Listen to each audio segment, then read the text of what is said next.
Good afternoon, everybody. We are the advocates for our debate today, and our claim is that the United States should immediately approve the completion of the Keystone XL pipeline.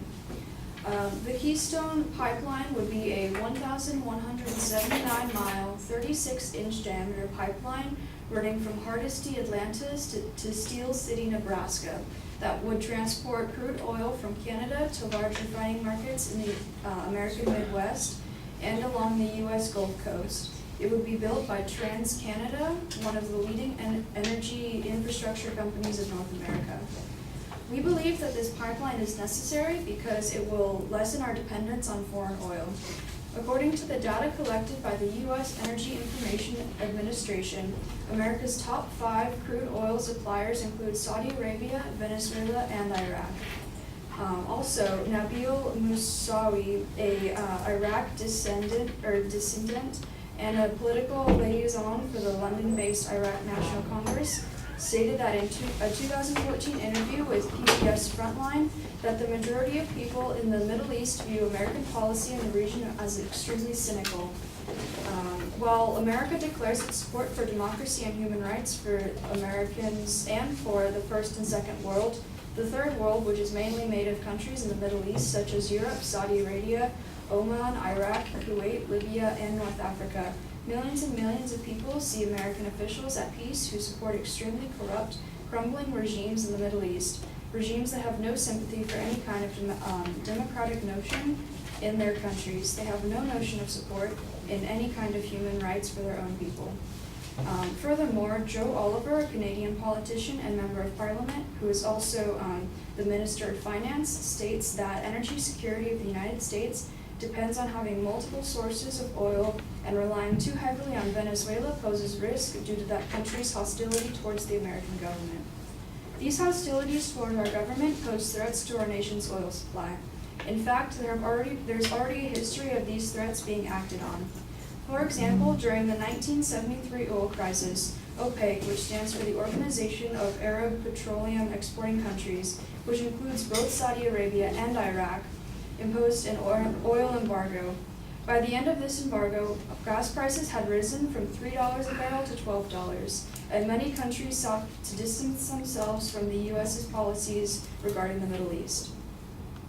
If the Keystone Project is enacted, it will lessen our dependence on foreign oil, create jobs, and produce positive economic benefits.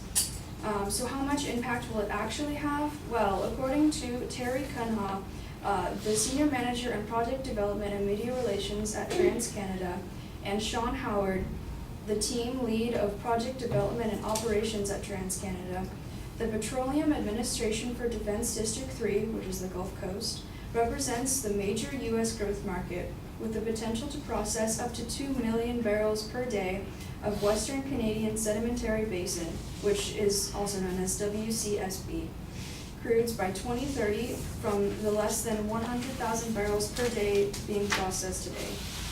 Also, Genevieve Walker, the National Environmental Policy Act Coordinator, stated that during construction, the proposed project spending would support approximately 42,100 jobs, direct, indirect, and induced, and approximately $2 billion in earnings throughout the United States. She further stated that the construction of the proposed project would contribute approximately $3.4 billion to the U.S. gross domestic product. These problems are not being addressed by the current system because we are taking a large risk by relying on Saudi Arabia, Iraq, and Venezuelan oil imports because of the previously mentioned hostility. Current oil intake is also only limited to 100,000 barrels per day from the WCSB crudes, as previously stated. Also, Canada is although Canada is one of the major suppliers to oil of the United States currently, our friendly relations with them proves that if we were to rely on our resources more heavily, there is little to no chance of any type of issues, such as an embargo. For example, according to the United States Embassy website, the United States and Canada share 2 borders, and their bilateral relationship is among the closest and most extensive in the world. It is reflected in the high volume of bilateral trade equivalent to $1.6 billion a day in goods, as well as in people-to-people contact. About 300,000 people cross the borders between the countries every day by all modes of transportation. In fields ranging from security to law enforcement to environmental protection to free trade, the two countries work closely on multiple levels from federal to local. The article went on to say that U.S. defense arrangements with Canada are more extensive than with any other country. The Permanent Joint Board on Defense provides policy-level consultation on bilateral defense matters, and the United States and Canada share the North Atlantic Treaty Organization mutual security commitments.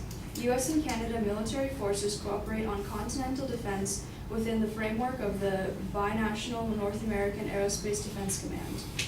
For these two countries, with many ties between trading, transportation, and defense, to backstab one another regarding the oil, like the transportation of oil, would not only be idiotic, but pretty much illogical. So this plan to create the Keystone Pipeline is both logical and plausible because it will bring a significant amount of crude oil from a reliable source instead of having to rely on countries that are hostile towards our government. And the plans have already been drafted and approved by both TransCanada, the House, and the Senate. According to Lisa Mascaro of the LA Times, both the House and the Senate passed the bill earlier this year to push approval after years of delay. Many Democrats joined the Republican-led effort.